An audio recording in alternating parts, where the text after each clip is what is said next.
What up? It's Golden Spaces, an Odyssey original podcast. And this is going to be one of our last podcasts for the season. Uh, it is myself, it is Justin, and it is Kariemah.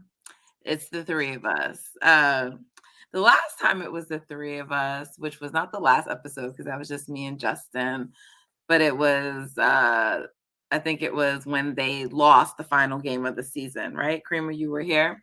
Not the final game of the season because we won against the Utah Jazz. We Oh, the had second to last lost, game. yeah, Okay, correct. Yeah, so it was the loss to the Pelicans. Pelicans. And people were in the comments like, "Mm, these three are boring." And what else did they say? They were like, some people said, "Oh, they like, are y'all sure y'all Warriors fans?" And I was unclear if they were talking about us, if they were talking about some of the other commenters, because I'm like, I think it's pretty clear we're Warriors fans because of the way we were still giving them a chance after that game. I was so perplexed. And then I was also asking, how excited did they want us to be after a loss? I mean, there's only so much we can turn up.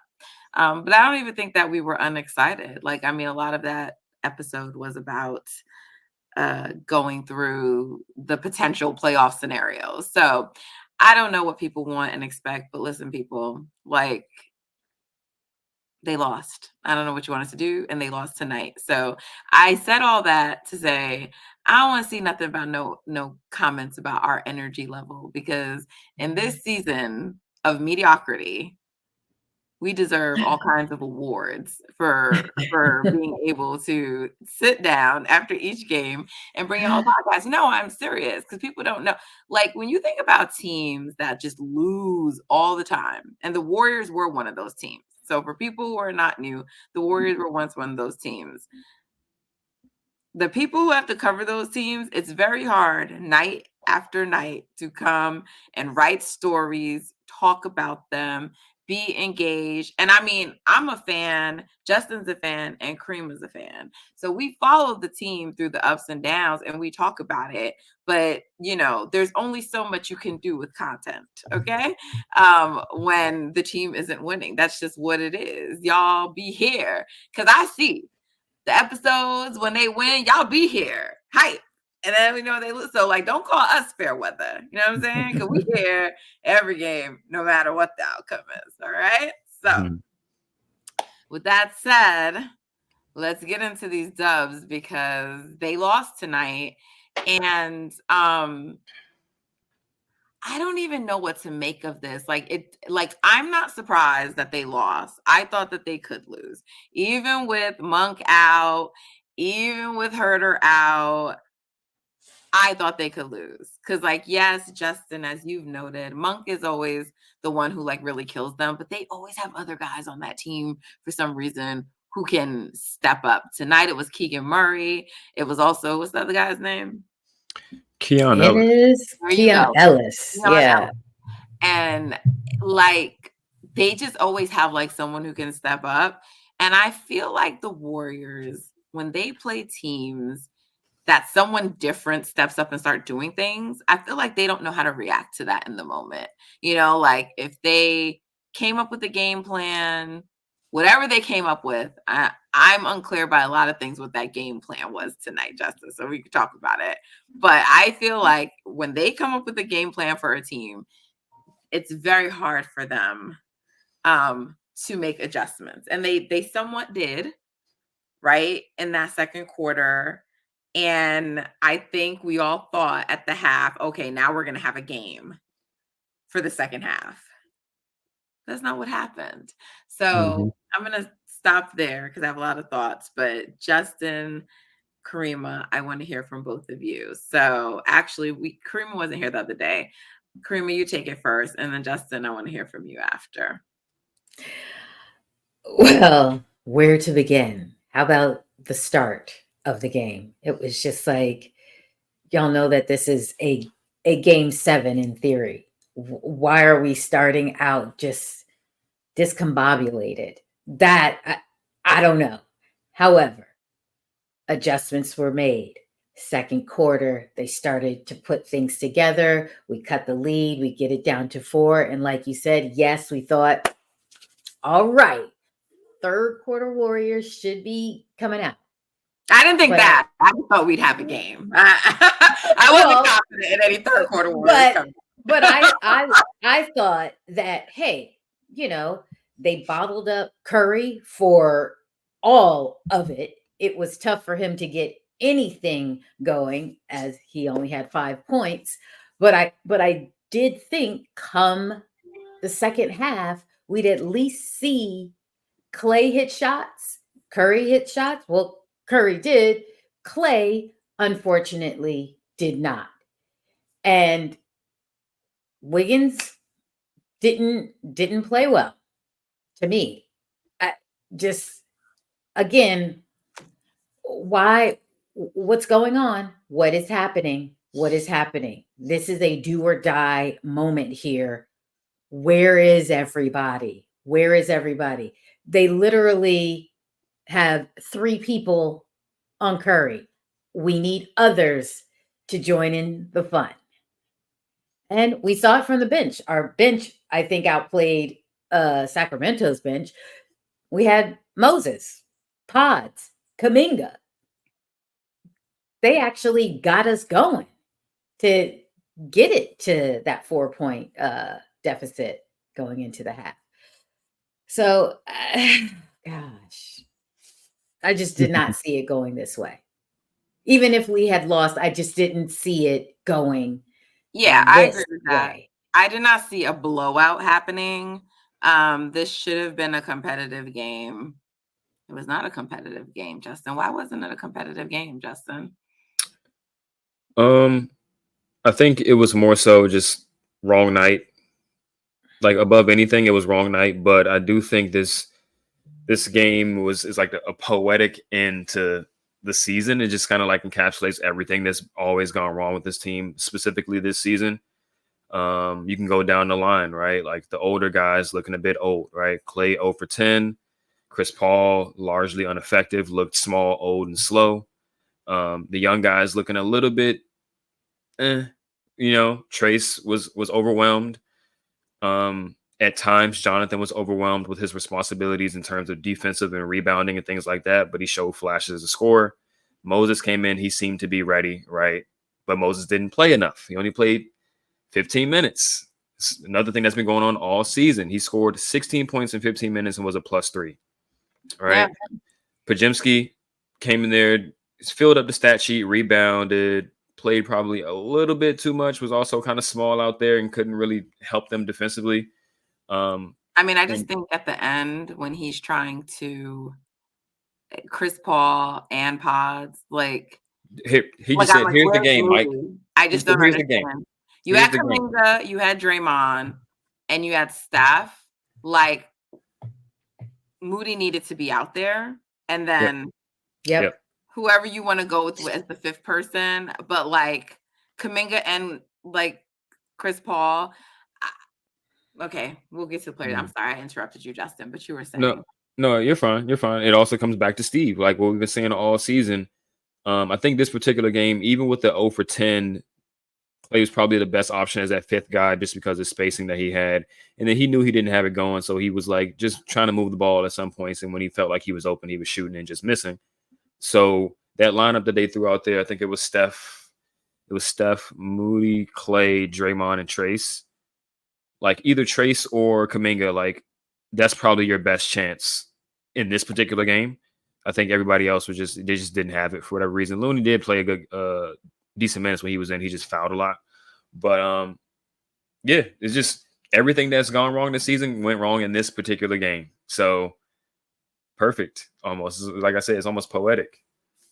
Well, yeah, they deserve this. So, and when Steve Kerr, I don't know what he said in his post game, but producer Greg, please be on the lookout for the inevitable Steve Kerr quotes that are to come, if they haven't already, because it's been almost 20 plus minutes since the game ended, maybe longer. So we should probably have some Steve quotes by now. But the Kings deserve to win, or we like all of that. I didn't deserve it. If there's any part of him saying that, I don't want to hear it from Steve Kerr. But the Warriors did not deserve to win. Not this game, for a lot of reasons this season.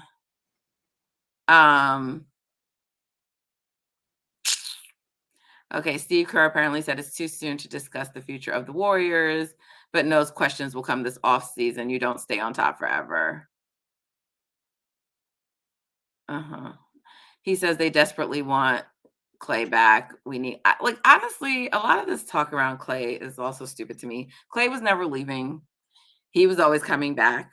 But I mean, unfortunately, well, I don't know if it's unfortunate or fortunately, but this will benefit the Warriors because to the extent that Clay was starting to pick up any kind of steam and would have had big offers that would have forced the Warriors' hands, Orlando still may do it, but like I just don't see him leaving regardless. But I never thought Clay's market was going to be crazy, just like I didn't think Draymond's was going to be crazy. And whether a single game impacted it or not, but it's a single game in a big moment and the Warriors will leverage it. So, but Clay should have always been taking a discount.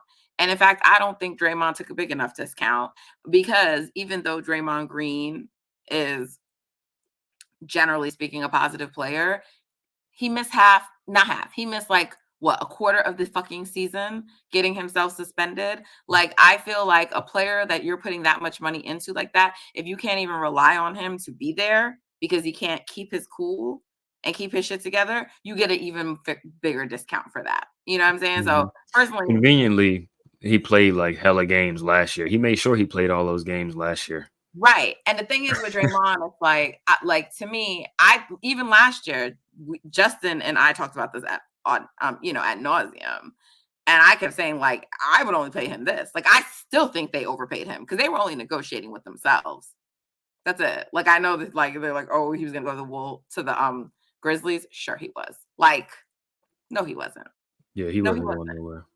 And so, like, I hope that they are smarter this season.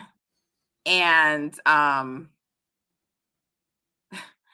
they need to not negotiate against themselves because there's no need. You have an owner who, look, maybe he's going to face reality because all they've been talking about is trying to get under this cap, this, that. Second apron. Whatever. Everything they want to get under. My point is that becomes something that they believe they can do. Like if this team makes some kind of a run, because then it's like, oh, see, we're not that far from where we need to be. But them being 10th, going out like this, not making the postseason at all, I think has to force them to say, okay, we got to do things differently, And so I hope that's what's to come. Steve Kerr apparently also said, I think I've got to do a better job next year of helping us offensively, helping us find a little more rhythm. Lord Jesus. Yeah, he does, but also he needs the pieces to be able to do that. Yeah, and gosh, listen, I know Justin is a roster construction guy along with some of these people, but I'm of the mindset that like Steve Kerr is as big of an issue, it's all of them. No, I'm a roster construction guy, but like it's all of them. It's the coaches, the players, and the front office, in my opinion. Yeah, and I just think that like he has to say that, Justin. My bad. I was just reading something I didn't really like to see. Right, he has to say that. Like he's not gonna be out there saying, "Oh," and the quote is from Kerr that on Chris Paul, I really hope we bring him back. He does really want him back. Like you think he's just saying that. He really does want him back. I am praying that Chris Paul does not come back. Yeah. Do you want Chris Paul back, Justin? Of course not. Okay. I just wasn't sure because I feel like there's a contingent, I think I saw some other podcasts and Warriors people saying like, oh, bring Chris Paul back. Not I, said the fly. No, look, that won't be me. Because I feel like he is too much of a crutch for Steve Kerr. Like Chris Paul could only be on this team again if Steve Kerr knew how to use him properly. And I he think can't. I think even still, he just makes them a little too small. Too Now, small, too with slow, the in my yeah, opinion. yeah, with the emergence of pods, you can trust him a little bit to be the lead ball handler in your second unit. So instead of Chris Paul, you could just put another athlete out there, and I think that will yield better results, especially over the course of an 82 game season, than having Chris Paul out there. Even though he wasn't necessarily a bad player, like it's just like we just don't need what you bring, bro. And then the negatives that you bring are just too much to overcome, given your stature in the league and how Steve Kerr is always going to lean into your stature and be like, it's Chris Paul. Of course we're going to play him. It's Chris Paul. You know what I mean? Where all logic says he's too small. They're not going to be able to rebound when he's out there with Steph and Pods at the same time. They're not going to be able to defend. But in his mind, it's like, it's Chris Paul. He's a Hall of Famer. Yeah. No. In his mind. I'm Steve Kerr. Of course I'm going to play all the vets, Yeah. Of course, when players got their Hall of Famers. It's like, yeah, bro, but like the other team is just picking your pocket and running it down and dunking it every time. I'm going to bring that challenge back, and I'm going to pretend I'm Steve Kerr, and I'm going to do all the Steve Kerr things. No, really, it has to be done because, like, we did get the Steve Kerr quote. It was total domination. The Kings deserved it. Yes, Steve Kerr. I mean, but that's facts, though. That is. But I mean, I've already factual. said that. He's not. I'm rolling my eyes because he doesn't get credit for saying fucking facts. Like he says facts that we have been saying all year. He doesn't fucking get credit now or ever for saying facts, right? He regrets not playing Trace Jackson Davis, the other game. Like, you don't get any fucking credit then for saying it, Kariemah. So don't sit here and tell me that's facts. Yeah, I fucking know. I know that. Guess what? We got 2 more years. Nah, man, because listen, look, unless you are getting Giannis, which I think is possible just off the strength of, I don't think the Bucks are going to go anywhere. But that being said, we get to free agency speculation when it's time for free agency or trade, when that time comes after the playoffs are over. But there are players we know that they could potentially go after and try to trade for. That being said, the reason I say unless it's Giannis is because I don't trust him unless it's that level of team. It was one thing when everybody was in their prime, right? It was one thing. But you're now dealing with a Steph Curry who isn't at his supreme powers, but is still a very, very, very good player, right? And so if you bring in, let's say, and I'm just going to throw out names. I'm not even going who they should go after. I'm just saying, if you are able to trade for a DeJounte Murray or Zach LaVine, just throwing out a couple of names, right?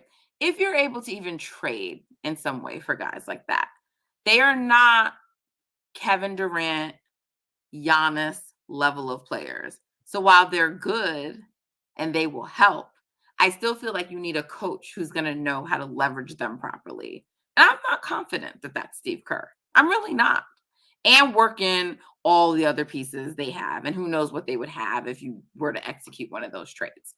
Okay. And I'm just giving an example because you may not be getting an A+ star, right? Like, it may not be pairing Steph as he's aging next to an Anthony Davis type player the way it was done with LeBron, right? It may not be that. It may be like a B+ star, right? It may be, right? And so the times when Kerr has quote unquote been good, right, is when the Warriors were at their supreme powers, when you had Kevin Durant.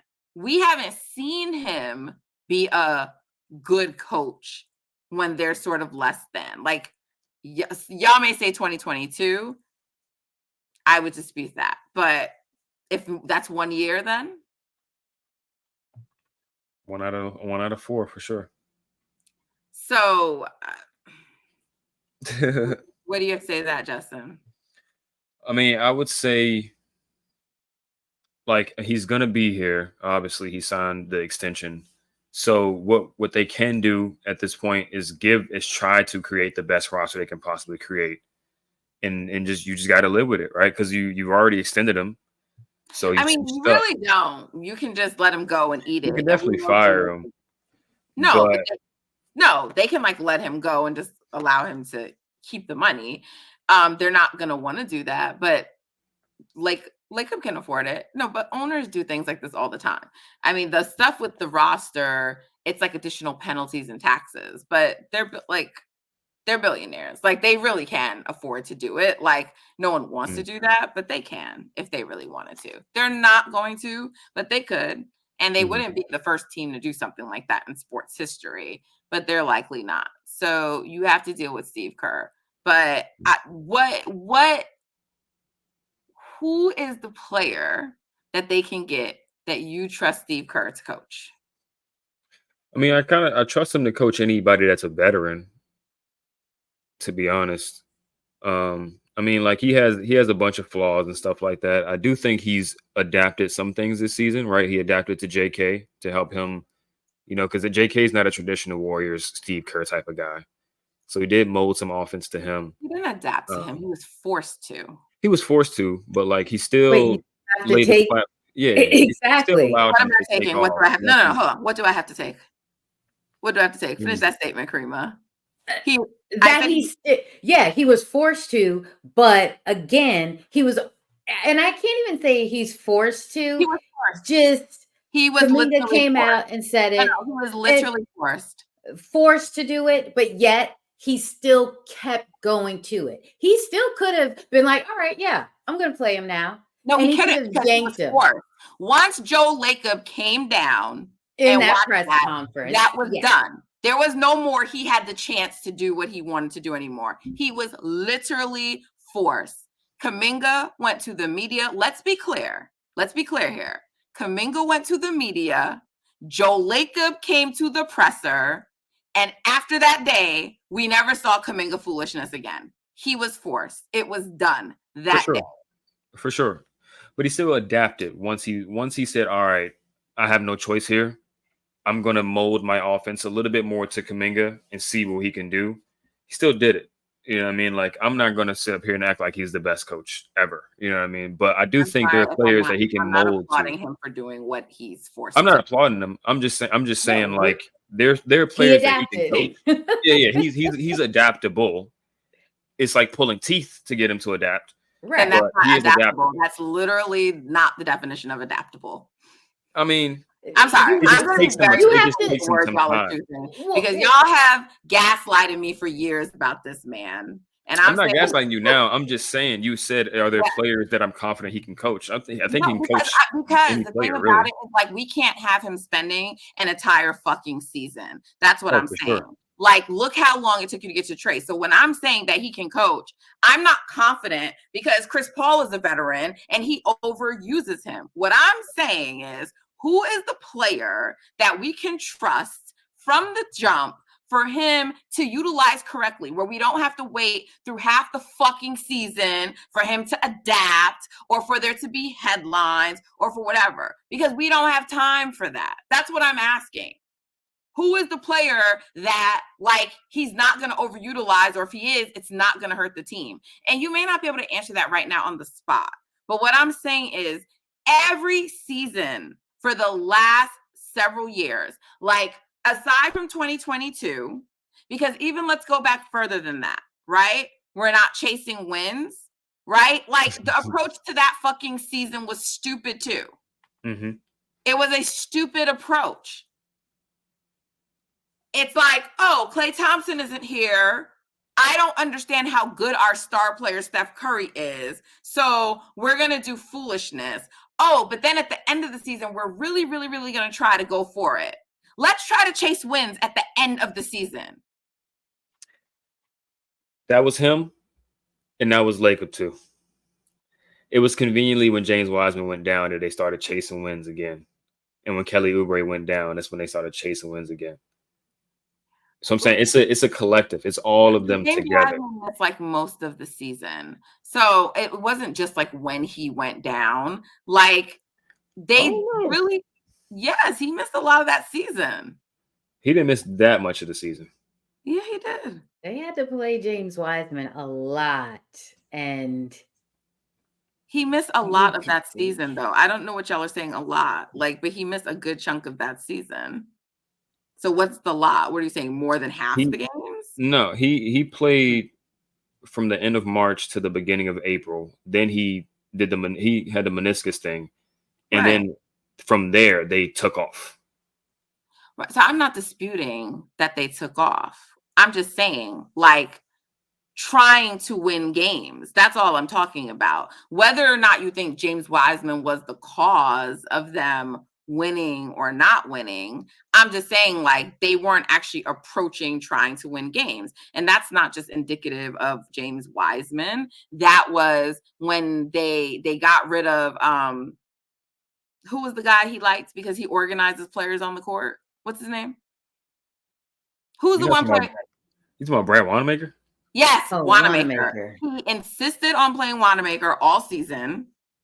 Then they let go of him at the trade deadline. Yeah, never replaced that roster spot, right?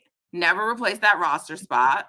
Kelly Oubre, we know, did not necessarily fit on this team, but Kelly Oubre is helping the Sixers right now. He's gone on other teams to be a contributor, whether you think he's super good or not. But Kerr, like, just no sort of like, let's try to adapt on some level to what Kelly Oubre can do for us. He doesn't work in our system, so screw him. So anyway, my point is that the approach to that season was all wrong, right? Like, the Warriors, yes, they were trying to be able to make sure they got the draft pick. Sure, that's what organizations do. But that doesn't change like how you're coaching on the court. You know, those are like two separate things to me. So there was that season, but it doesn't matter because from the point in time you walk into a season and just determine you can't win, that's problematic that you're not even trying. And I'm saying that was the mindset the moment Klay Thompson was ruled out for the season. They decided, you know, and I'm not going to say it's the org because the org paid for Kelly Oubre. That cost them a lot of money, right? And they didn't have to do that. So whether he was the right piece or not, they put their money because his salary wasn't a lot, but all the taxes they had to pay for him was a lot. So they went and did that. They didn't have to do that. They did. That's fair. But just because you're spending money don't mean you're spending it well. But that was really the only move they could make in that offseason. They could have traded that pick. That's the one thing. They could have traded the pick, but I'm talking about players to come in and help that were available on the market. Everybody. Sure. We all said Kelly Oubre. There's no one now, whether he worked out, everybody was saying Oubre. That was the guy to get. So what I'm saying is, like, we can't revise history about the Kelly Oubre move because the Warriors brass did go out and spend it. There's other things that they did that were problematic. Like, I think they let like a trade exception lapse, so they didn't get to use it because there was ways and methods for them to spend money that they did not use, for sure. But here's the thing. And again, I don't care about the money of billionaires. I don't. But it's very hard, in my opinion, to go all in on an organization who spends as much as the Warriors when you look across the league and then just be like, oh, it's like ownership's fault because they don't want to spend even more money. Like, yes, but also they are spending a lot of money in comparison to like other teams. And to me, there's just a level of like, there's only so much that you can criticize them. And I'm just not in agreement with the rest of y'all on like the trades and everything that happened. And I feel like when we like take like a more deep dive into what they can do, we should get into this. But I just don't like, to me, a lot of opinions now about the Warriors, like, to me, feel revisionist. And what I mean by that is just if there was not a consensus on some of these things in the moment when they happened, I'm not like the James Wiseman thing. There was not a consensus on what to do with that. There were many people who I even now see saying all bunch of shit. I remember their tweets. I ain't gonna call anybody out by name. I'm not saying you, Justin, but there were a lot of people who were like, take James Wiseman. He was a consensus top 3 pick at the time. There were people who thought you should trade him, but there were people who thought you should take him. There were some people who thought, oh, maybe only trade down to still get like a player in the draft, but get a player that's more NBA ready. There were some people who thought go long. Like, there was just no consensus on that. I don't have a problem with them doing the James Wiseman pick. I have a problem with how long they held on to him. Like, to me, when it became clear that it wasn't working out, then in my opinion, you move on. But I felt like they waited a little bit too long to make a move, probably to lean into their decision, probably because, whatever, same thing with Smiley, you know what I'm saying? It's like, oh, we're gonna like try to prove everyone wrong. And then with Wiseman, it was tricky anyway, because he was injured for those first couple of years. And I don't personally think it's unfair to say we want to see him have a healthy season and see what he can do. I don't think that's an unfair thing to do. Some people think that's unfair because of, Steph's legacy and what he is. But like, they weren't even supposed to have the 3rd pick. They lucked into that. You know what I'm saying? In a regular year, people don't get hurt. That would have been like a late round pick. And so I just feel like when you get those kind of circumstances and you're gifted with it, I don't have a problem with you trying to maybe land on a lottery pick, because as much as people will get mad about it, that is literally the GM's job.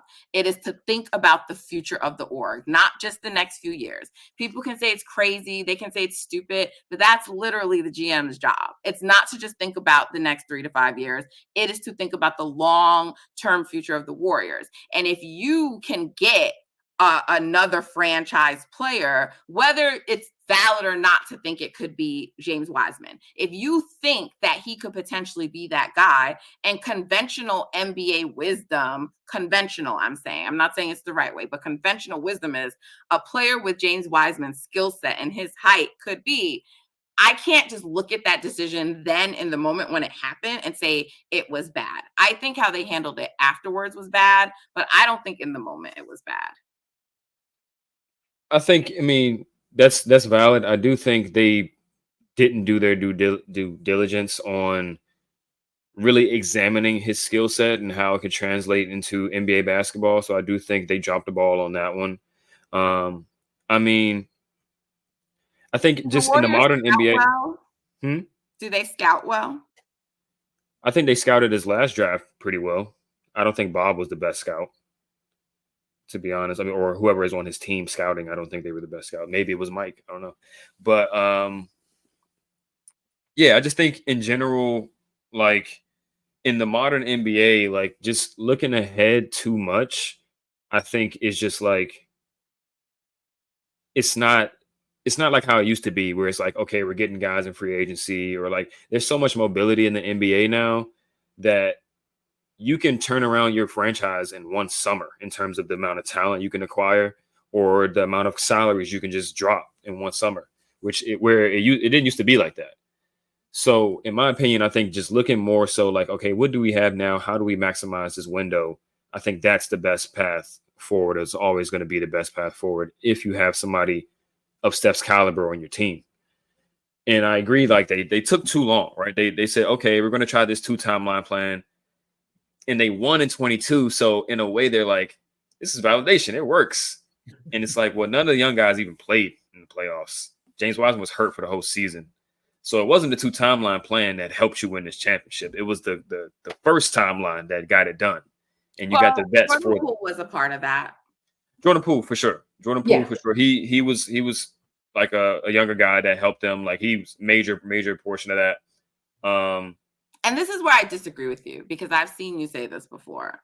I think the 2 timeline plan works, quote unquote, not in the sense of it's the younger players that contributed. but this was an argument I always made. I never saw the big deal in having 2 to 3 projects on the team because you don't go that deep into your roster anyway. Every year, there's always some people riding the back of the bench. So if you can have talent riding the back of the bench who you're developing because you're going to need cheap contracts in this NBA, right? sure. To eventually help you play. I don't have a problem with it. The problem is the Warriors don't fucking know how to develop under Steve Kerr. And then when it's time to play those guys, they don't play them, right? We all thought Moody and Kariemah should have been getting more burn last season, right? So they would be even more ready this year and maybe even more playoff ready last year, that you don't have to sit Kariemah through an entire Lakers series. But that didn't happen. So like them not playing that much in 2022, I wasn't looking at it as like, oh, the 2 timelines, they didn't play. I'm like, see, it is possible to have some players at the back of your bench who you're developing, but make sure the rest of the roster spots are being utilized.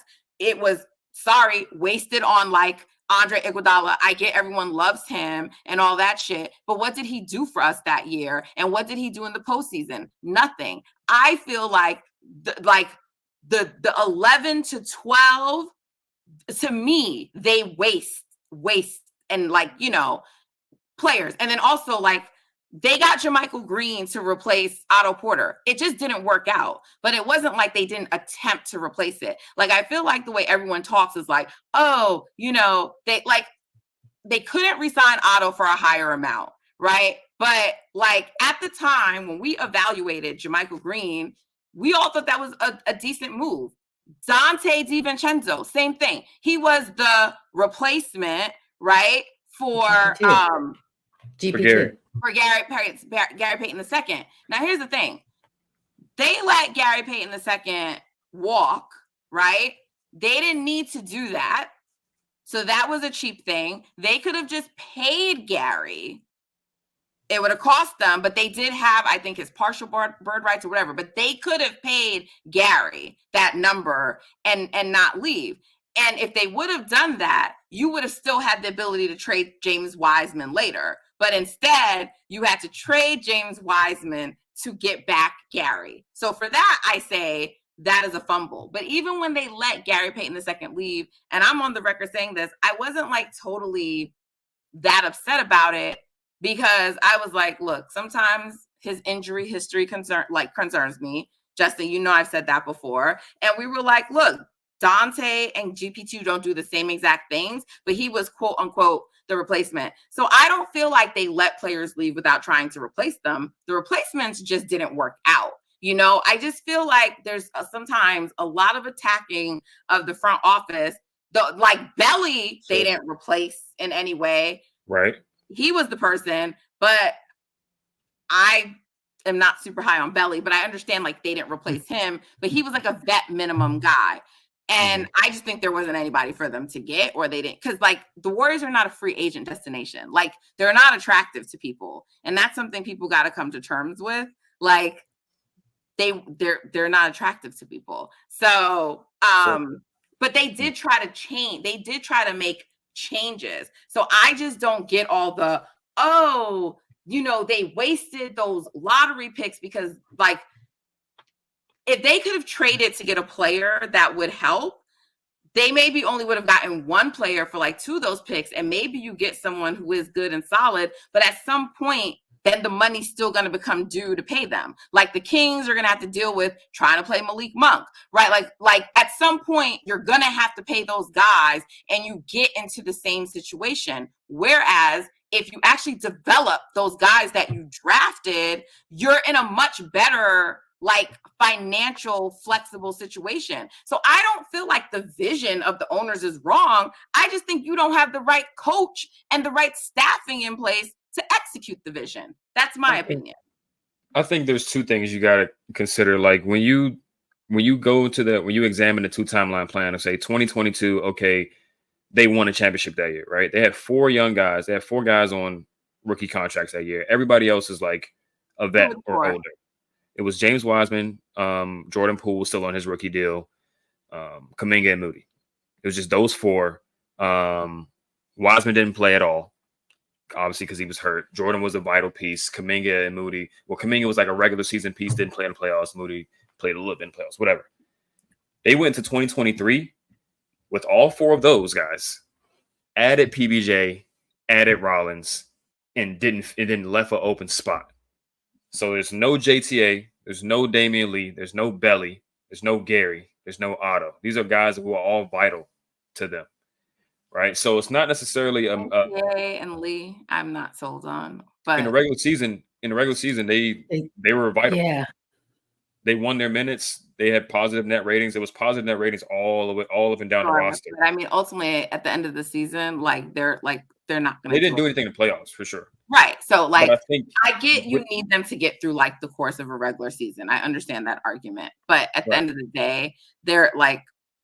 But I hear you. And even still, you can make the arguments that if they had somehow, and I'm not saying, hey, trade all the young guys right now. But what I'm saying, we got a quote coming through right here. Mm-hmm.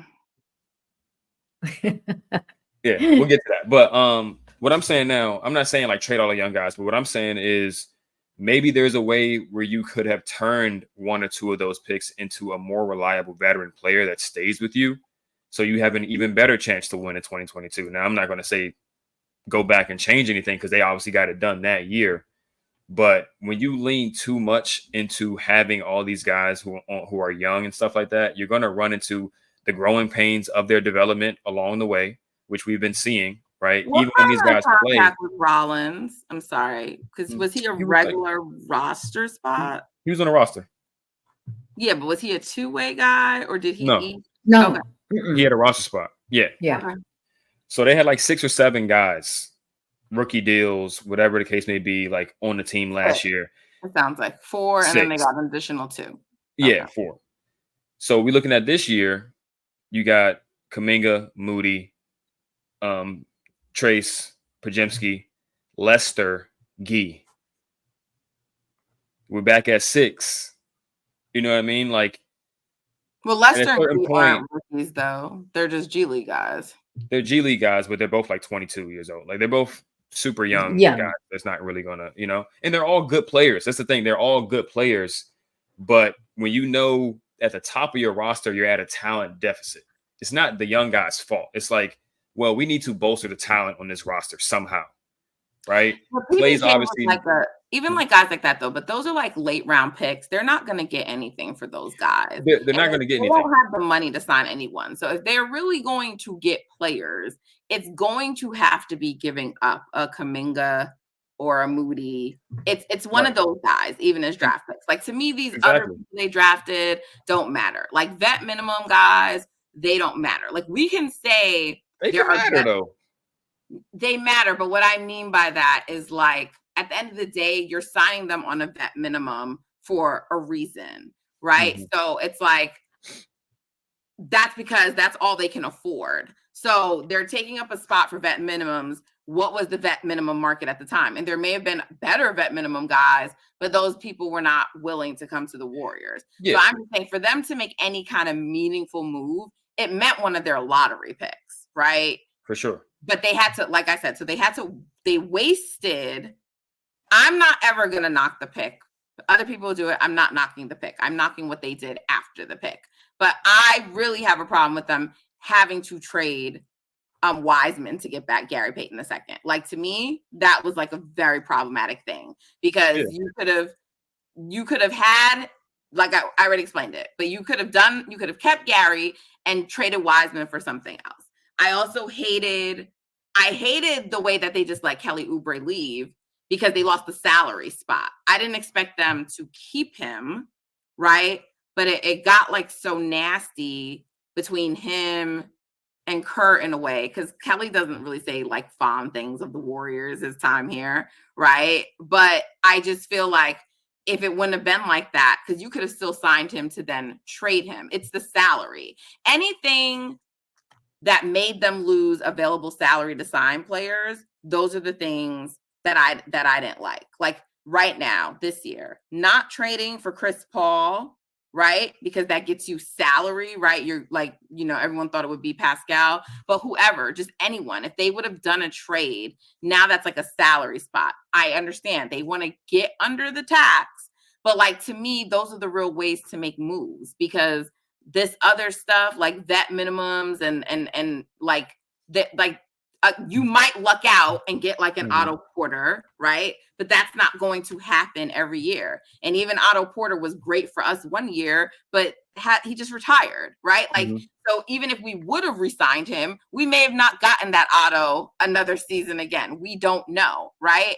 So same thing with Gary. I mean, we haven't been able to really get him consistently, right? Like, he keeps getting injured. So you never know. So it's really back down to those lottery picks. It's, Always. Moses and Kuminga, like, to me, it's either, are you going to really develop those guys and use them? If not, trade them. And I feel like we had that conversation all the time. That's their only valuable way to getting something, or trading one of the mainstays. And this is the problem with a team that has won, and the nostalgia, right? That can bring us to the Curry quote. Warriors, Stephen Curry on Draymond Green and Klay Thompson. I can never see myself with those two guys. Without. I can never see myself not with those two guys. I understand this league changes, and there's so many things that go into it. I know they want to win, and I want to win. That's all I'm worried about. I'm going to just be very clear and say, Steph has to say that, right? When Kariemah said earlier that Kerr has to say that, Kerr does believe that about Chris Paul. This right here, what Steph is saying, he doesn't believe that. No, I'm not saying, I'm not saying he doesn't believe it. I'm very careful to words. I can never see myself not with those two guys. That doesn't mean don't trade them. He may never be able to see it. He may have never envisioned that's what it would be. But what I'm saying is, he's very careful with his words. But also, he has to say this. It's about his two teammates. And I'm not even saying they should get rid of one of those two guys. That's not what I'm saying. But what I'm saying is that if the idea is you want to get under aprons, if the idea is you don't want to trade any of the mainstays, you're already like handicapping yourself, right? At some point. Not necessarily. You are. How do you think so? Because if you want to get under, right? If you want to get under, how do you pay all of those guys? Right. And get under, right? And have a competitive team. Because I'll explain how you can do it. Go ahead. Go ahead. So the second apron is going to be like 190 million, something like that. So if you look at their books for next year, it's like 174 right now without Klay. Cool. This is including Chris Paul's 30. So you sign Klay back for, I don't know what he's going to sign for, but let's just say at the very, very highest of high ends, 25. Doubt he gets that much. Let's say 25. That's going to put you at about 200, 10 over the second apron. Chris Paul's 30 is still there. That's got to go. So that puts you. I mean, the plan is for that to go. We know that's going, because if Chris Paul comes back, they're not taking him at that contract. But the thing is about Chris Paul is that he's then an unrestricted free agent. They don't have money to sign Chris Paul unless they're going to offer him the mid-level that they will have available, or a vet minimum if he'll accept it. Or they could just partially, because it's a non-guaranteed contract. Right. He can get guaranteed up to 30, but they don't have to guarantee. They don't have to just let him walk. They can just sign him for like whatever they want. He just has to agree to it, pretty much. So that's got to go. That's going to put them back at 10 million or so underneath the second apron. And then from there, you have contracts you can still trade, right? You can even trade Chris Paul. You can guarantee some of his contract and then trade it for somebody that's cheaper than 30 million. You know what I mean? Like, you can just trade him for somebody that's worth 10 million instead of giving him his full 30. He would just have to agree to that 10 million and then be like, all right, y'all traded me afterwards. So that's going to be a weird thing there. But there's 5 big contracts. Want him, even though he has an expiring contract. So that would be attractive. But it has to be a team that's going to want him and has like a player. Facts. Yeah. So, That's not easy. or they're going to want him plus whoever's attached to him, or whatever is attached to him, whether there's picks or young guys that are attached to him to go to some team, and then they can bring back somebody else, whatever the case may be. But there's 5 big contracts on the team. Steph ain't going nowhere, and then there's Clay, Draymond, Wiggins, and Chris Paul. I mean, if Steph is like, I'm not playing without Dre and Clay, you got the 2 other ones that you can do something with. One's got to dump. One of those 4 got to dump, whether it's Clay, Draymond. Wiggins contract regardless. I think you just got to like try to you have to make some kind of significant trade for this team For sure. to get a second reliable scorer. And I just don't think you're not going to be able to just trade Wiggins straight up. You're going to have to attach something to it. And they got stuff they can attach. That's all I'm saying. It doesn't have to be the young guys. They have a horde of picks, is what I'm saying. They have a horde of first round picks that are high value. I understand that, but like, is that going to be enough for a team to take that? I hope so. I mean, it's all they got. It's all they got. So right. So that's what I'm saying. I don't think it's as easy as you're saying. Like, you know, when you're like, there's a way they can do it. I don't think it's like that seamless. No, I never said it was easy. I don't know if they're going to get. That's what I'm saying. I don't think it happens without you being willing to trade one of the mainstays, like someone who's attractive, like, because and all this other stuff are going to get you high level role players. Like everything I feel like we're talking about is getting you a high level role player, right? Like, like the Knicks got OG. He's a very good player, but he's not like, I wouldn't consider him your number 2, like your coach. Would you consider him that? Definitely not. Right. So I just feel like, and look at the kind of salaries he's commanding. Like, I'm just saying, all these things are getting you a high level role player, not someone. I'm just not at a point anymore where I want it to be like, can they generate enough reliable offense? I feel like you need to get Stephen Curry a second co-star. It may not be I'm just not sure that's, you know, like I said, Kevin Durant or Giannis level, but you need to get him a second co-star. I'm just not sure either of Clay or Draymond are getting that for you on the market. No, yeah.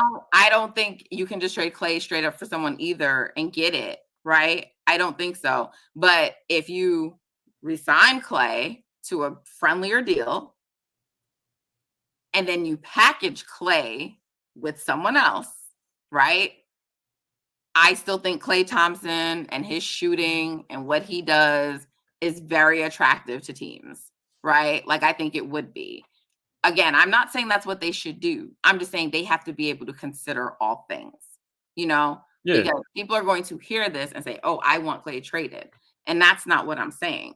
But I don't think any of the options that I've seen many people discussing are going to net you a second co-star.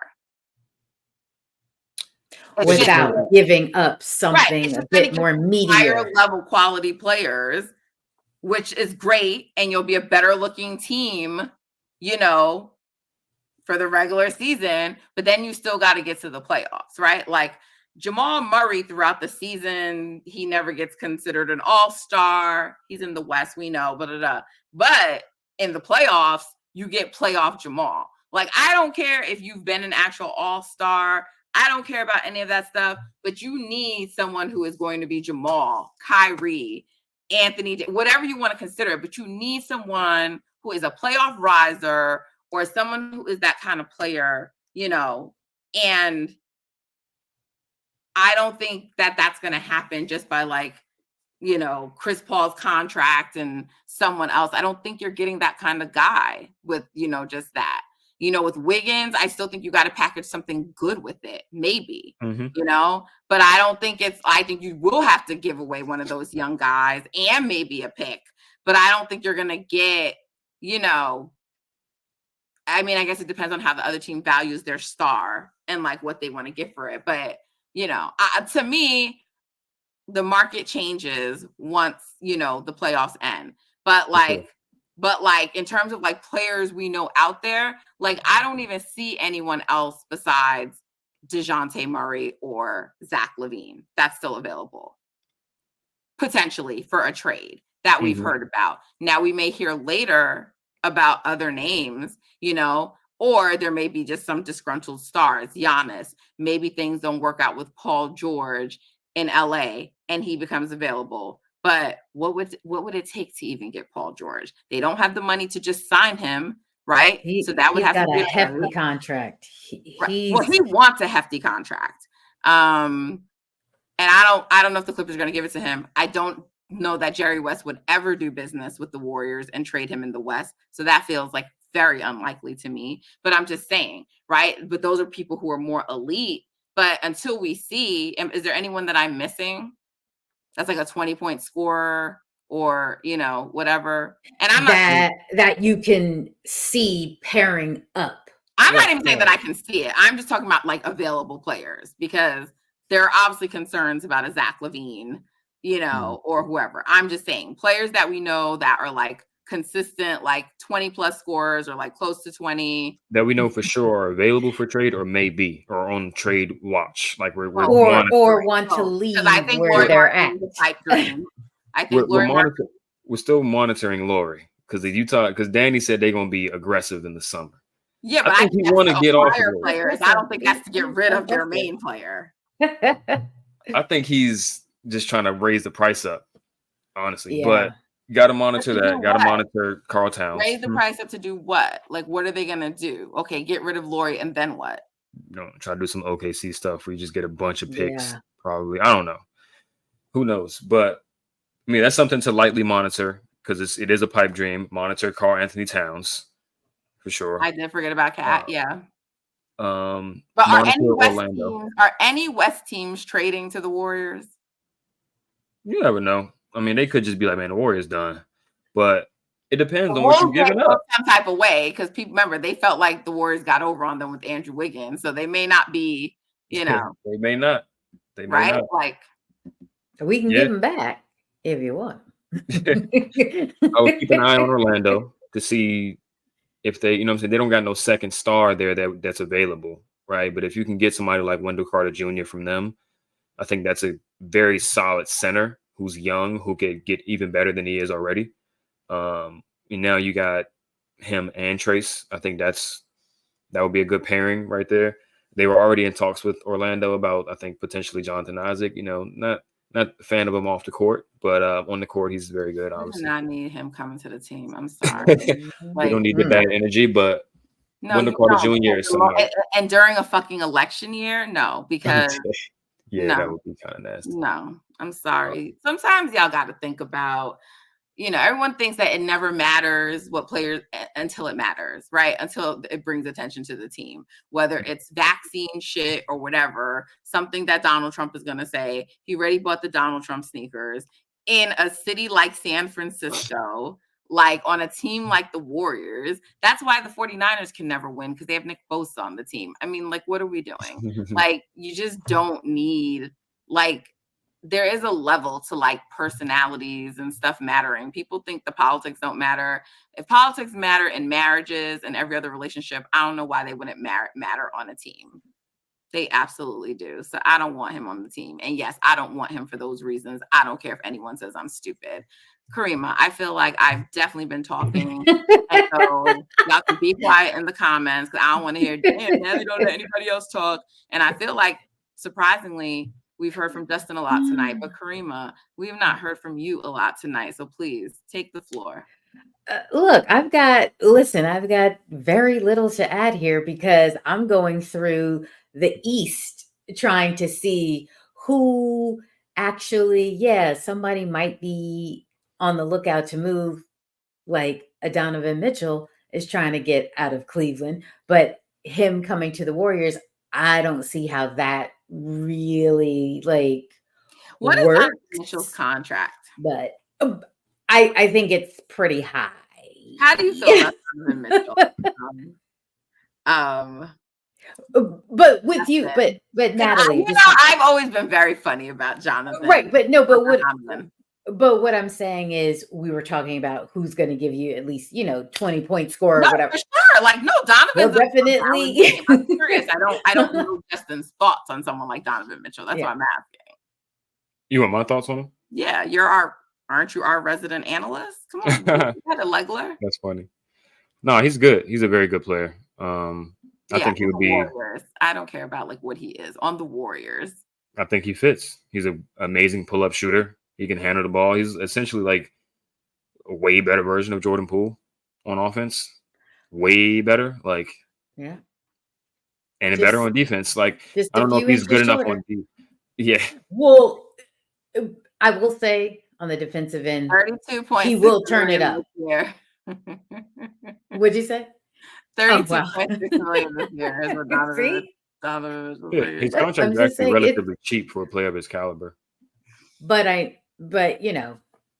he's still trying to get to the Knicks and things like that. But again, for that high octane scorer and everything that we would want to be that second up, he can handle the ball. He will play some defense. You know what I mean? Are the Committed. Cavaliers prepared to blow up their team?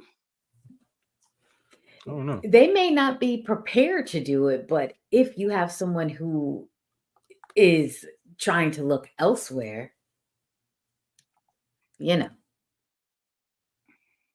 make a call.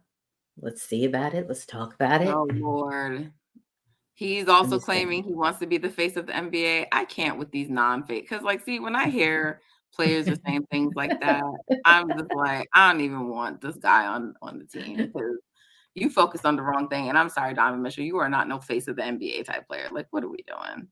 I get it. These guys got to believe in themselves and have confidence, but Yeah.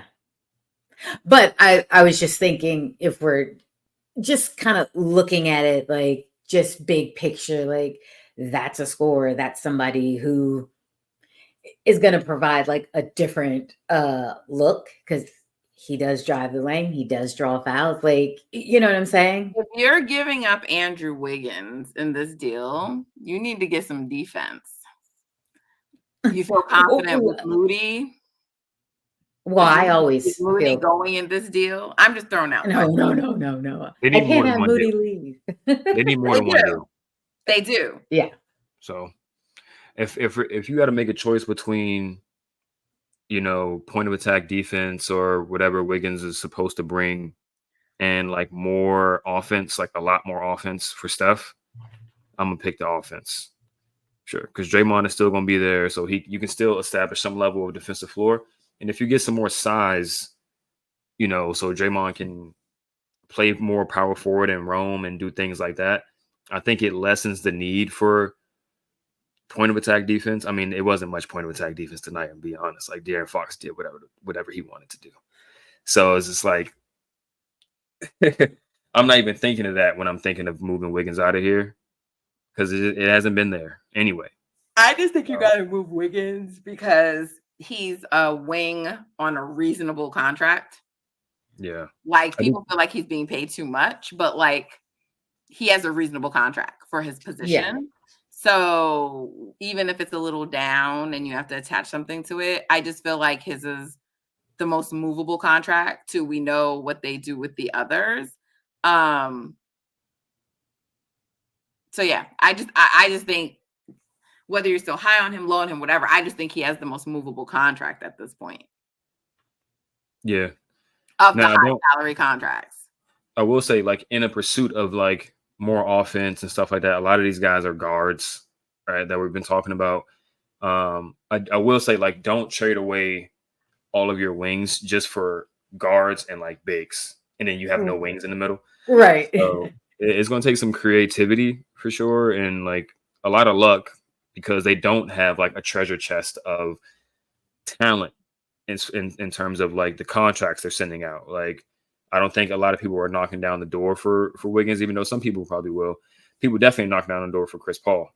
Right now, you got the young guys to sweeten up deals, and you got the picks to sweeten up deals, but you still need that main piece that you're trading away in salary to be attractive to other teams. So they gotta have to get lucky and have some team take a chance on these guys. I feel like the way Wiggins is attractive to a team is either the same way it was attractive for the Warriors, like he has this ability, whatever, or it's a team that they're ready to like go rebuild, so they don't mind giving up a player, taking on a lesser salary, you know, and having him on the roster. You know, I don't think it always has to be like, he can be attractive to a team for other reasons besides like his play and what he'll bring to them, just based on his contract value.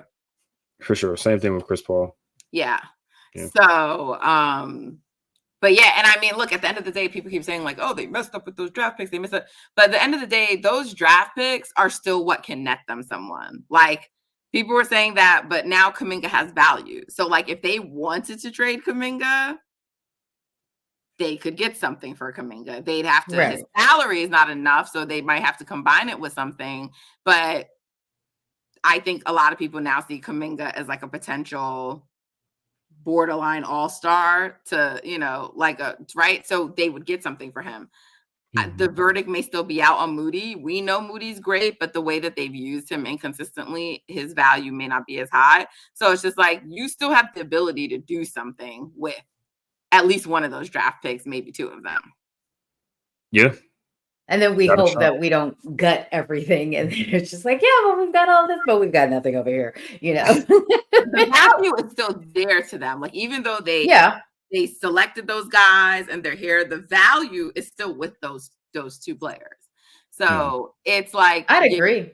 You got to give up one of the lottery picks, potentially a mainstay, or you got to be willing to spend the money, right? Like you're not going to be able to go under, not give up anybody good, right? And then be able to compete. Like, you're not like, you're gonna have to budge. You gotta give a little to get a little.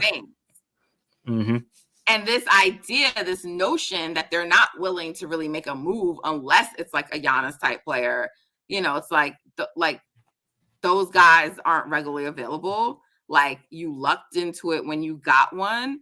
And I just feel like, again, if you're gonna lean into a coach like Steve Kerr, then to the extent that you can have the right players around him, you got to have the right players around him.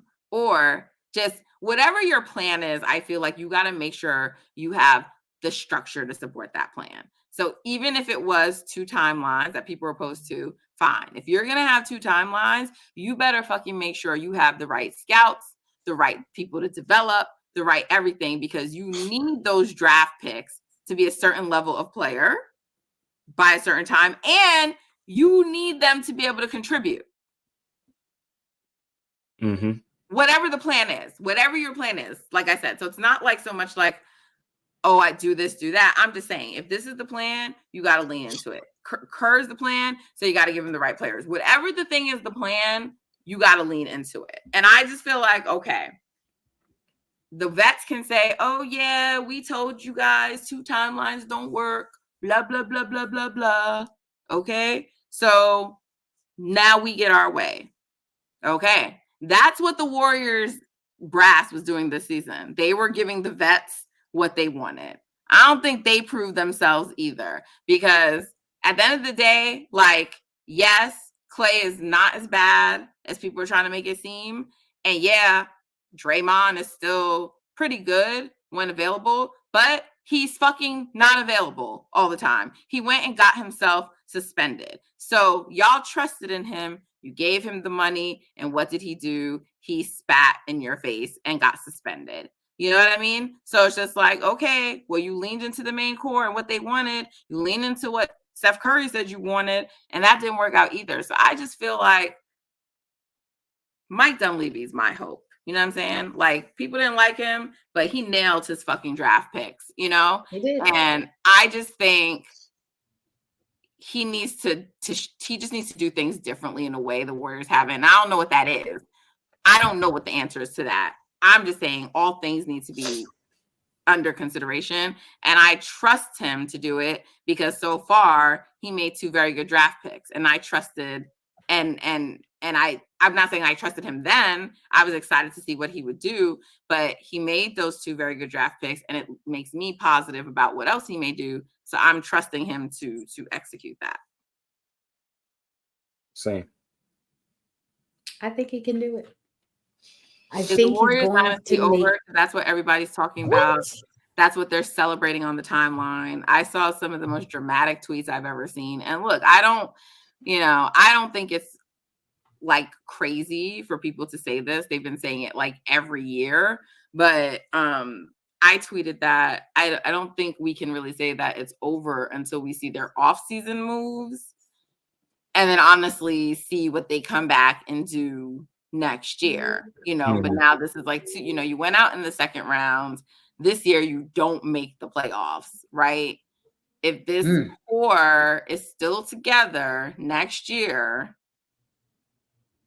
and they do nothing, I think, yes, you have to say the dynasty has ended.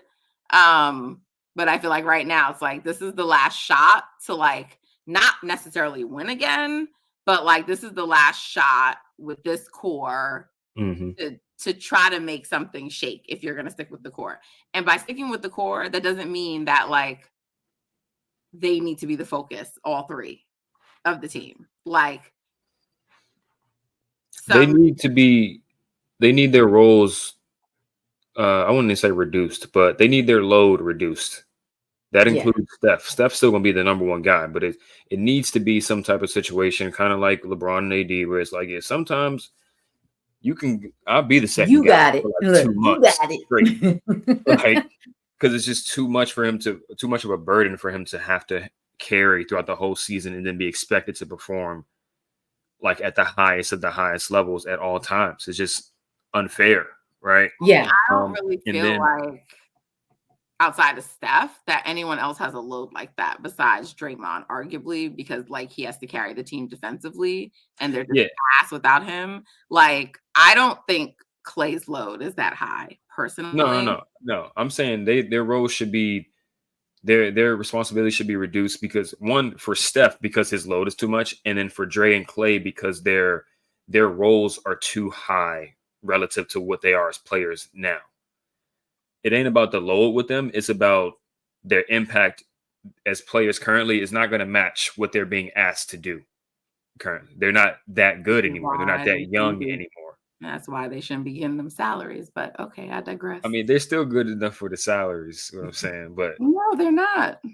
I think they're mid $20 million players. Yeah, That's because about I starter think level salary. Draymond, yeah. I was surprised at his getting the 100. I thought he'd be at least low 80s, maybe, well, high 80s, maybe. It's just 'cause you got that extra year tacked That on there. extra year, yeah. But But he the per starts out year, low. yeah, I think the Yeah, per because year value is okay. right. But in terms of being able to carry, like I'm your second guy, I'm your That third career guy. I value don't is think not okay when you get to the end and he like, Yeah. yeah, it's like they're like just it started off lower. He definitely didn't need Mhm. that fourth year. I know it's an option, but it's a player option. But I just because we say it each year. He came back, he was shooting well this year, but Mhm. I don't know what Draymond's progression as a player looks mhm. like over those 4 years, and obviously with him playing a lot of minutes at the five and defense being his thing, I just feel like that's a harder thing to sustain, So that's why I'm like, Clay, I don't know. I think with Draymond, they're just like by that time we're gonna be shedding so much salary because y'all gonna be so old and done that they don't even care how much your contract is, bro. That's how I look at it. Like by the time they get to 2027, they're not gonna be competing for championships anymore. So I don't think that's gonna really They're not affect their even gonna books. compete for And the championships cap's probably gonna go up. But yeah, I'm just saying, like in general, Steph needs more help. Draymond and Clay need to be closer to your third and fourth or fourth and fifth best players rather than your second and third. And that's just obvious, right? Like, so yeah, that's just the biggest thing that sticks out to me. They just need to be demoted in a way, Draymond and Clay, and Steph needs just some more help. Who are the fourth and fifth best players on the Celtics? I mean, it depends on the night, but fourth and fifth is probably Derek White and Drew Holiday, which is just Yeah. like And Because you're Drew putting Holiday just got like Porzingis a up massive there. contract. Right. Drew Holiday just got 30, I mean 30, like Yeah, 33 million he a got a year lot. for the next few years. That's what I'm saying. Like 20 something for Dre and Clay is fine, because it's a lot of these guys that's getting 30s that's like But on their I'm level. saying Drew is still a very impactful player. Yeah, he's playing on a loaded team though. You know what I mean? Right. And But that's I'm just what saying, I'm like, if saying. our team isn't going to be loaded, then you need players who are really impactful. That's all. Like, Yeah, I get what you're saying. it's, you know, like their team is stacked. So everyone doesn't have to perform at a certain level every night. Every night. That's why Yeah. you're getting really great performances from them. Mhm. Porzingis. I mean, he was good last year too, but he's having a great year, right? You have the two J's, right? You have Porzingis. So those are what their top three players, right? Two J's, Porzingis. Those are their three top players. Yeah. And then you're talking about a Drew Holiday. And then you still have people like Al Horford who's giving you something. And you know what I'm saying? Like, it's just they, to me, have the right combination of youth and vets, and just like, now they're not going to always be able to do it because of like all the new restrictions, unless they're just willing to pay. So they'll be dealing with like the cap stuff too. But, you know, the Warriors, I just think they got to be open to other things. And I think Mike Dunleavy is, I don't think he's as sentimental as y'all or Bob. He ain't gonna be, not that there's anything wrong with crying, but I'm just saying, I think that he's just not as sentimental and attached. So Yeah. I'm relying on that for him to make good business choices, because I mean, can see that. And he was a player. most of y'all are more sentimental than me, like with respect to the team. I'd Like, agree. but I think, and it's not because I don't love the Warriors, I just think that's the lawyer in me. Like, you know, like the amount of times y'all tell me something can't be done. And when I say y'all, I'm not referring to you, I'm saying Twitter in general. I'm like, why can't it be done? You know, because I'm only thinking about it like, you know, in certain terms. So, but I think that's what you need. I think you need someone who thinks like that at this time, because sentiment and foolishness is guiding these decisions. Oh, we've always played like this and this is how we've won. So it's not just like the org, you know, it's foolishness. Because what Joe Lacob, I believe Joe Lacob when he says he wants to win and stay competitive. And I believe that just because he's a venture capitalist, because I have worked for venture capitalists before. You don't become a venture capitalist because you're not like cutthroat and, you know, competitive. So I believe him, but like, you're just not saying practical things. Like, I think the Reddit CBA account tweeted, like, you're not going to be competitive and still want to accomplish all those other things you claim you want to do about getting under and this, that. That's just not practical, right? Okay. And so, you know, Kerr said it already. Oh, I know, you know, I think we were too, you know, stuck in trying to do things how we did them before. No shit, you know? And so were the players, right? And so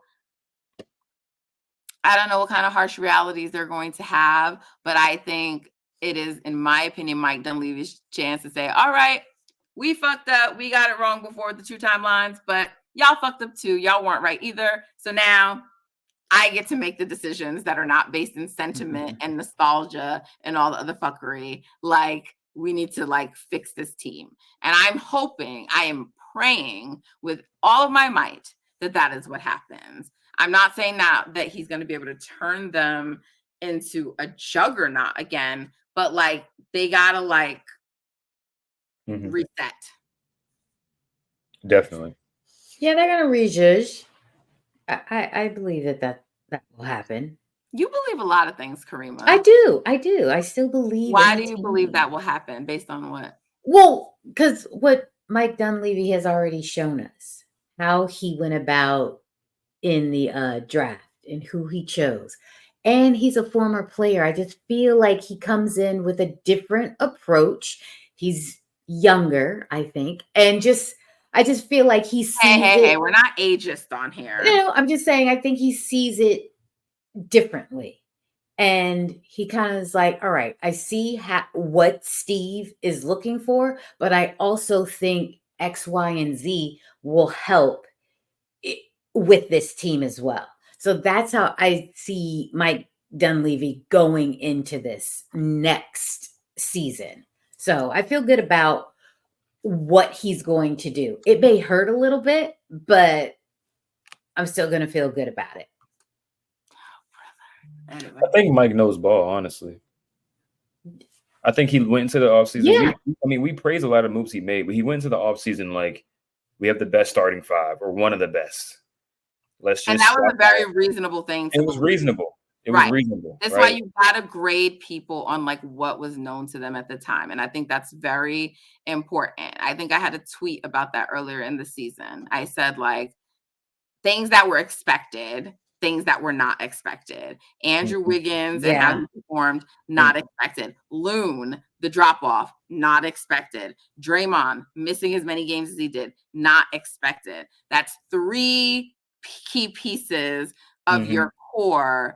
I don't really get into Klay because wherever you land on the Klay spectrum, I think it should have been expected for Klay to have a mixed season. I feel like that's just what people should have expected. So wherever you land, Klay is the only one I expected. Like you will have like high variance, up and down mixed season. That's due to his prior to injuries. And also I just weighed in the fact that since Klay has come back from injury, he has struggled with accepting who he is now. So I just always expected, I was hoping that after 2 years of that, we would be over it. And then we still dealt with it a little bit this year. So I really hope next year it's gone. I feel like, okay, after 3 years, Klay, but he's the only one you could have an expectation for, not the others. I'm sorry, Justin, you were saying. No, you're correct. Like you go into the season expecting these guys to play at a similar level that they played last year, which was tip top of the league. And he said, okay, all we got to do is just fix the bench. And our bench was amazing all season. So it's like Mike did his job in terms of fixing the issues from last year's roster. We just had a brand new set of issues for this year's roster. And hopefully he looks at it holistically and says, okay, like what can we get ahead of that we can potentially run into next year so we don't have to worry about any unexpected drop-offs or anything like that. Like what can we foresee? Okay, Klay's probably going to be a little bit more, closer to the end of his career. Same thing with Draymond and all this type of stuff. Let's bolster the roster around these guys so it lessens their load, so it lessens the reliance from the team on them, so we can, ease those guys in to the season and have them just, focus on really small roles, not really small, but like smaller than they're used to, so they can knock those roles out of the park. And, how can we keep depth and increase the talent and all this type of stuff. So I trust that Mike understands what he's doing. At times it felt like Bob was kind of shooting in the dark, like just trying to hope something sticks. But You it seems said like you Mike think hasn't cleared. Dunleavy knows ball, but why do you think that? Because of the moves he's made, because he's a past player, a combo of both? Is it anything else that he said? What gives you that confidence? All of those things, not necessarily anything that he said, but I think he looked at the team last year and said, okay, we need a little bit more stability in our bench. Did that. It's like, okay, we got 2 picks that we're going to make those picks. Let's pick Warriors-like players, right? Pods, high IQ, multi-dimensional guy. Trace, veteran college player. So he comes also in pretty high IQ himself. Yeah, definitely high IQ because he's played so long in college. He's an older rookie. He with an former NBA coach. Former NBA coach. He's also the kind of big that the Warriors need and fits for the league. Exactly. And I think they still need another kind of big. Do you think they're finally going to say, let's get a big? Yeah, they need a big, like a big that can like match up with the bigger bigs in the league. You know what I mean? Like Tracy's. Do you think they're finally going to do it this year? Well, let's see who's out there to do it. Yeah, hope so. They need. I mean, like the best possible outcome would be a stretch big that can play defense, right? Because they got the stretch big. They know they need a stretch big. It was Dario, but he just couldn't play any defense, so they just had to drop him off. But if you can get a stretch big that can play defense, that would be amazing. That's why I said somebody like Wendell Carter Jr., his name isn't as big, but I think he's one of those like sneaky like acquisitions that can elevate. And then people looking at mid-season next year, like, yeah, Wendell Carter Jr. is really good, you know? So that's one name that sticks out to me. Obviously, Cat is like the stretch big of stretch bigs. But yeah, I think just based on the moves that he made, Mike understands simple basketball concepts. I think he knows we need more shot creation, all this stuff. I think he was just thinking from the standpoint of last season, really good starting five, improve the bench. He did that. For sure. Yeah. If the starting five would have been what they were last season, they wouldn't have been in the play-in period. They'd probably be a top 4-3 seed. Right. So if the expectations that we had, which were very reasonable, panned out, however, we had an expectation that Trace was going to play beginning of season. We had an expectation that Moody and Kuminga would get regular minutes. And that didn't pan out. And those were all things that were critical and key as well, you know? Because Trace, the matchup probably just wasn't great for him tonight. But would he have been better prepped for this matchup if he would have played earlier in the season, right? And gotten more run and gotten more burn. And then Moses Moody came in tonight, was great. He's been great in every postseason, if you count this as a postseason for them. And yet he still can't get any burn, which is why, to me, I feel like you got to just make the roster in a way where Kerr has to use that guy. Yeah, I agree. He's still on a cheap contract too. You take away the players that he, get played over him, and then Kerr has to play him. And that's why I said, unfortunately, it may have to be Gary, right? Or you can just restructure Gary's deal. Oh, I forgot about GP2. Yeah. GP2 and Loon might have to do something with Gary. I'm sorry. Probably got to go. Yeah, because he also, he can't stay healthy. Can't stay healthy. He's making $9 million. That's pretty significant contract. You can get some really good guys with that. He's a very good player. He just can't stay healthy. And Loon has like a partially guaranteed $11 million or something like that expiring. Teams might be wanting to take that on just to shed salary. So this is where it gets a little bit, sentimental, but they might have to. Like I said, it'll hurt a little bit. If getting rid of Loon can help you get something, he has to go too. Sorry. That's $20 million. Those two. That's not an issue with you, Loon. It's just you have to be able to make the moves. Yeah. To make the team better. Thanks. All right. Well, we'll leave it there. I know everyone has to marinate on this Warriors loss. I don't know. I am relieved and glad the season. That's why I said, Kariemah, fix your face when we start. No, I wanted more. Well, I think we all wanted more, but I think maybe I think if it would have ended, if the game maybe just came down to just one shot or something like that, that would have felt worse. It probably would have. It probably would have. I can't win either way. Then there would still be hope. And it's unfortunate because I think in terms of talent, this Warriors team is much more talented than the record reflects. So it's unfortunate. But, man, listen. It was a tough go this season. You need something that's going to shake them up, right? And let them get over themselves. And maybe this is finally it. I hope. Yeah.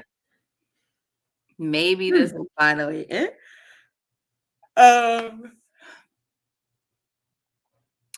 But you need it. You need it to happen. And also, it's karma for them. People aren't gonna like that I said that, but it is. It is. You mishandled Jordan, and the way that went down, y'all don't get to just come back the next year and remember in the beginning, vibes are good. Okay. Remember last year, Jordan was blamed for all the turnovers. How many turnovers Steph had tonight? 6? Yeah. 6. I'm not saying you trade Steph, but like the team has continued to have turnover issues, not just Steph. But Jordan was being blamed for that. Jordan was being blamed for so much last year. Oh, this, not this, not that, not that. So I'm just saying, like, could Jordan have helped in a game tonight? We'll never know. People were clowning him all year in Washington, but he seemed to turn things around before the season ended when it came to his individual play. And to me, it was more about Washington playing him out of position and, not utilizing him correctly, but whatever. So anyway, I'm not here to advocate for Jordan Poole to be back on the team, but decisions come with consequences. And so I just think the Warriors have to do a lot of self-reflection. All I know is Steve Kerr better not fuck up this gold medal for Steph Curry, because I will be livid. And I'm going to say, thankfully, this is crazy. Let it be known. Thankfully, LeBron James is on that team. And I'm going to tell you why. Because he will tell Steve Kerr what to go do with himself. No, he will. Kariemah's face. Am I lying? Am I lying, Justin? No, you're not lying. I mean, that team is so stacked. If they lose a single game, if they don't win every game by at least 20, that's a failure to me. No, I'm just kidding. But that team is ridiculous. It's ridiculous. So. It is ridiculous. But we'll see who all shows up. Apparently, they needed this team to win in the summer because, Steve Kerr had Halliburton on the bench and doing foolishness. Come on, y'all. To be fair, they should have won, but that team was mid too. They should have won, but they did not medal at all. That's true. They didn't get a gold, a silver, or a bronze, Justin. No, we're talking about winning. They were hurt at the end. Medaling. They were hurt at the end, though, right? Am I tripping? Somebody was out. I forgot who. Okay. But again, somebody on a team full of stars. Give me a fucking break. They weren't stars. They had an all-star coaching. They had an all-star coaching lineup. They did have Spo and Ty Lue. They had Ty Lue. That team was butt. I'm not gonna lie. No, you are lying because it's ridiculous. It is ridiculous because none of those players right now, if you could have them on the Warriors, you would have them. Yeah, Jaren Jackson Jr., sure, he is mid. But like, no. You're not going to tell me all those other guys they had on the team were just, no, it's bullshit. Was Brandon Ingram out there or was he the one that got hurt? He was hurt. But he wasn't. Anthony Edwards. Right. Was there. Yeah, we saw. Yeah. Tyrese Halliburton was there. Mm-hmm. They had more than enough stars on that team to medal. Okay? Yeah, that's fact. To medal. I'll give you that. You'll give me that. They still should have fucking won. Period. They should have won the whole shit. But period. And they should have won and they didn't even medal. Period. And that's why the whole TL was like, I understand, Warriors fans now. I understand. You know what I'm saying? Like, those were the tweets we were saying. Because Spo and Ty Lue couldn't speak up. Right. They're the assistant coaches. Mm-hmm. Oh, so you think Steve Kerr is a better coach than Ty Lue? And, than Eric Spoelstra? Bless you. Thank you. No, what I'm saying is he had them on his team. Right. But he's still the head coach of the team. Right. And I'm saying, I'm sure they're not there just for show. I'm sure they had some things that I'm just so confused. Like, are we saying like we're upset because his assistant coaches didn't take over because he's inadequate? Like what? Like no. I'm just pointing out that he had a stacked coaching staff with him, and this team still couldn't medal. And the team still didn't medal. That's all. Are we questioning because you guys always praise Bo and you praise Ty Lue and all of these things Eric when they're right is there? a better coach than Steve Kerr. I would agree with this that. This is not even something that's disputable. I'm not disagreeing with that. So then I'm what? merely pointing out that they also were on the staff when this team did not medal. I'm sorry, but I don't hold assistant coaches like okay. Because they also have jobs. Am I criticizing Kenny Atkinson right now? No, like they're the assistant. We could be because he deals with the rotations, but we don't need to go there because our season is over and we are wrapping this. Let's go Olympics. To make excuses for Steve Kerr is remarkable to me. Oh, he had top. Oh, you think he's remarkable? No, I think your excuses are remarkable, and I don't mean that in the flattering sense. Oh. All I'm saying is that and Ty Lue were there. He didn't have a B+ staff with him. No shit. He's the fucking head coach. He's the head coach. He didn't even last. They didn't get him medal. He's already said this is going to be his last one. You know why? Because he's not as fucking good. Like, what are we doing here? I hope that. Or he's probably just tired because why he's tired of stayed in the postseason for so long. They do have 4 championships, so they've been in the postseason a great deal. So he's probably tired. And after doing this stint with Team USA or whatever, it was just I'm going to end the podcast because I don't want you to continue to like embarrass yourself in this way. Like, I don't think I'm embarrassing myself. Caping for Steve Kerr is like very nasty right now in this moment. I didn't have a cape. I was merely pointing out his assistants. Very funny. I don't. I'm aware of who his assistants were, and I don't understand the point of pointing them out.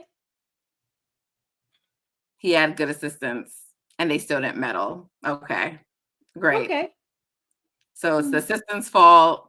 The team I didn't. The team of all stars is mid. Couldn't medal. Dennis Schroeder, was he the winner? Was it Germany who won? Honestly, I don't remember. Yeah. Yes. Amazing. They were able to get it done with Dennis Schroeder. So, he will be the coach. So I just hope he doesn't cost Steph Curry his gold medal because it's the only time we're going to get to see Steph Curry in the Olympics. So like I said, I'm glad that LeBron James is on the team because he will just be like, Steve Kerr, please put these people in the game so we can go win. Because they are unnecessarily going to be in close games during the Olympics. It's going to happen. I can't see it. I just cannot see it. Okay. I'd be shocked, honestly. You both just couldn't see Moses Moody not getting playing time. This is different. I'm just saying. I just want mark it down. April the second, 17th. You can take the 5 best players off this team, and they still stacked. April 17th.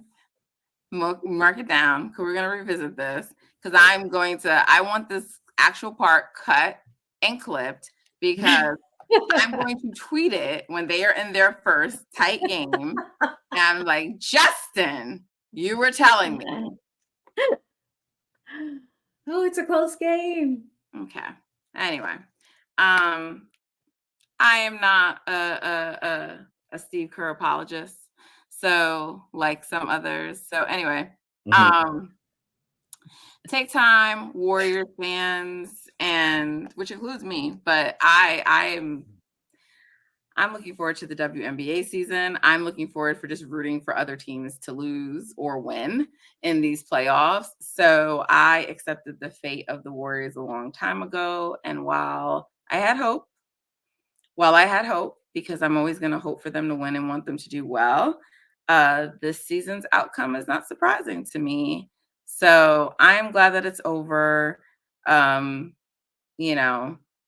they need to reset. Last words, thoughts from Justin or Kariemah? No. No, you have nothing. They're not going to hear from you for a while. It was a funny season. In a way, kind of happy they got put out of their misery so they can get serious and make one or not necessarily one last run, but like set themselves up for the next year to 2 years, see what they can do. Yeah, I think some big changes need to be made. I think that's been obvious all year. And like I said earlier, this game in particular showed all of those things put all those things on display. So yeah, yay to the off season. Steph in the Olympics, they get extra rest for next season. Let's just see what we Not Steph. He's in the Olympics, but everybody else. Yeah. Maybe he can do something while he's there. Right. And hopefully, we had a bumpy ride this season. A lot of things happened. There were also some bright spots that we saw throughout. So, and like Justin said, this final game, glaring issues just really stood out, leaving people open in the corner at all times, overhelping, that's and a all good of way that. to take us out on a positive note. Kariemah, give us your 3 bright spots for the season. I think the rookies shined. Our third-year players also, I think, shined and showed a lot. The 2 years? It's only 2 years. No, for I'm saying Moses and that's Kuminga? 2. That's 2. So rookies, third-year players, and what's your third bright spot? Stephen Curry is still the best of the best. There it is. Okay. Steph's the GOAT. That's what I heard. All right. Shout out to the rookies who definitely did their thing. Definitely our third-year players take a leap. And the future could be bright for the Warriors if they handle their business properly this offseason. So we will be on a break after this. Not sure how long. We'll probably come back with a mailbag for you guys, take some questions, and then we'll see what our postseason coverage will look like as news comes from the Warriors, as exit interviews happen. As all that stuff happens and we see stuff. But the postseason is upon us. So enjoy it. Be basketball fans. Our Warriors will be back next season. Thank you for tuning in with us so far this season. We appreciate you. We appreciate the support. Make sure you are following us so that way you know when we have an episode coming out. On Instagram and X, formerly known as Twitter, at Golden Spaces Pod. Also, you can follow us on 95.7 The Game's YouTube channel, and you will get the notification if you subscribe, letting you know when we've dropped a new episode. Leave us a 5-star rating and give us a review. Let us know what you thought of the pod for this season. Share it with a friend. Tell them to tap in. We appreciate you. Until next time, love from Nat, Kariemah, and Justin on this Odyssey original podcast. Love y'all. Adios. Happy playoff season without the Warriors.